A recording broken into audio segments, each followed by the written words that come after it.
No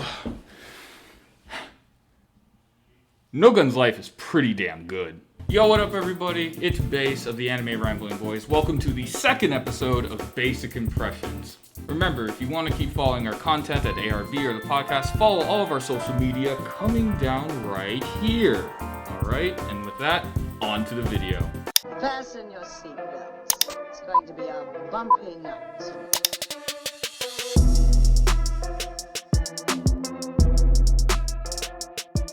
What happens when you combine classic detective film noir, a used sci-fi universe, and the aesthetics of anime?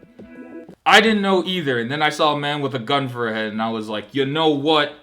I'm in. Welcome to No Gun's Life, an atmospheric detective show with heavy themes of capitalistic oppression, post-war trauma, and yeah, guns for heads. The first 12-episode release of this 2019 show follows Juzo Inui, a private detective working in the slums of a near-future city after a Great War. He works as a resolver, someone taking on cases having to do with extendeds, aka people with cybernetic implants of some form. The show details the beginning of his life getting tangled in a massive conspiracy being perpetuated by the this name corporation and their shady work on illegal extended research. First thing that jumps out to you about NGL is tone. Tone. Watching this show, the mood, the aesthetics just drips out of everywhere. The Cybernetics, for example, are not pretty. They are rough and sharp distortions of the human form in various ways.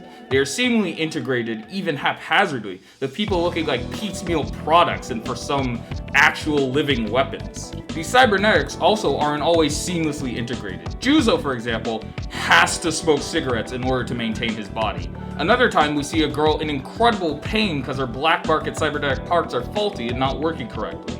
The whole bending of the machine and humans in media I have seen usually shows seamless integration or net benefits of the cybernetic world. However, even the silly moments in the show, like Juzo worried about the water rusting his gun head, is terrifying. Think about it. While the human body does decay as we reach certain levels of age, for most of our life there's an idea that any relative minor damage received will be healed or could be strengthened. Knowing you have a body part that cannot be replaced, la Juzo's head, that could succumb to incidental contact with something as common as water, really adds to that oppressive atmosphere. The highlighting of the darker side of the commodification of the human body is something I really do appreciate in NGL. Another word I'd use for the show is heavy. The shadows on the artwork are dark and contrasting. All the characters feel like they have significant weight to them when they move about. Yes, even the big-breasted nun assassins, they're great. It's great. Moving on. And there's a level to seriousness which each of the characters go about their actions.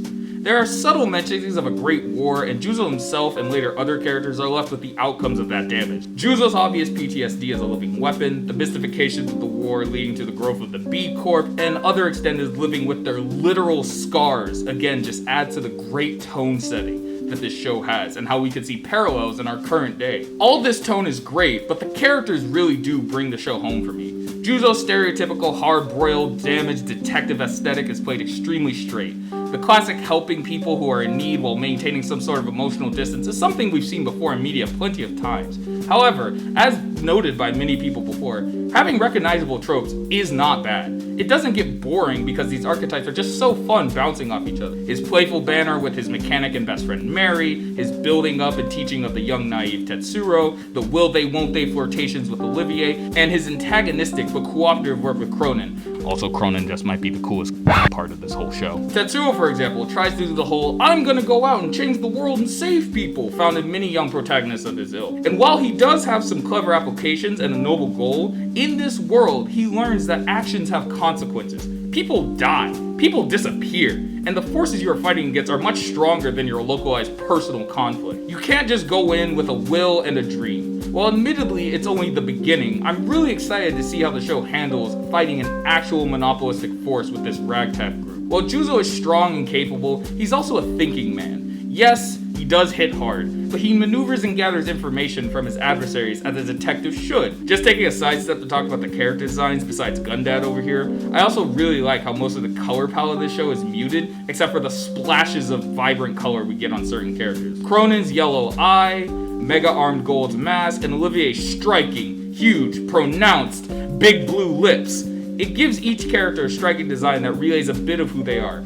Mega Arm, for example, is a literal mask for the public, hiding what he knows. Cronin never averts his gaze from his ideals and his goals. Olivier commands attention of a room.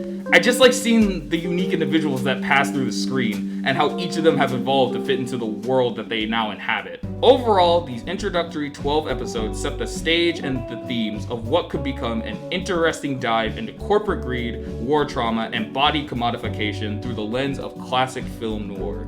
And to see that in anime, it just feels so refreshing and new. I mean, you have a scene where Olivier revives a beat-down Juzo by breathing his cigarette smoke back into his lungs through a kiss. 9 out of 10 is one of the best scenes in the goddamn show. I will have no arguments. A rough sci-fi where cyberization for the masses takes more than it gives. An atmosphere where corporation and capitalistic overlords literally see you, yes you are not exempt from the system, the consumer, as tools for their own hidden agenda. And a set of characters that look incredible and push and pull each other to grow against the rough lifestyle they've become accustomed to. The next batch of episodes just started along. I'll probably be watching, and I recommend you do as well. Again, thanks for watching.